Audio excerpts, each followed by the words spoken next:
আমরা রাজশাহী মহানগর বিএনপির অঙ্গ সংগঠনের পক্ষ থেকে জনাব নাসির হোসেন মামার মিথ্যা অপপ্রচার এবং তার নামে যে অপরাধ চালানো হচ্ছে এটার প্রতিবাদে আমরা আজ মানববন্ধন। জনাব নাসির হোসেন মামা আমরা দেখেছি উনি গত আন্দোলনে স্বৈরাচারের বিরুদ্ধে আমাদেরকে দিক নির্দেশনা এবং সর্বোচ্চ সহযোগিতা করে আন্দোলন সফল করেছিল। তখন আন্দোলনে তারা বসে থেকে ওনার নামে সমালোচনা করেছিল। এখন ওনারা মিথ্যা অপপ্রচার চালাচ্ছে। আমরা তীব্র নিন্দা প্রতিবাদ জানাই।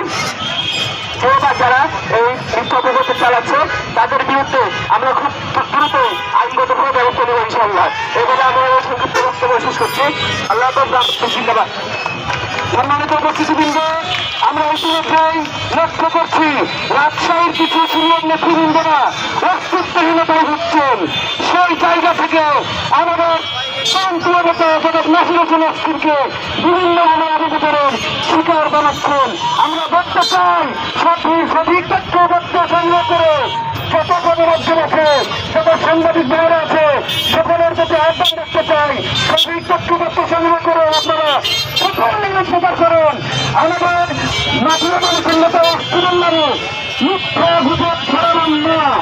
সিনিয়র নেতারা আমাদের রাষ্ট্রপতি সিনিয়র নেতারা ভয় পায় রাষ্ট্রপতি চাই না বুঝবার পরিবর্তন বন্ধ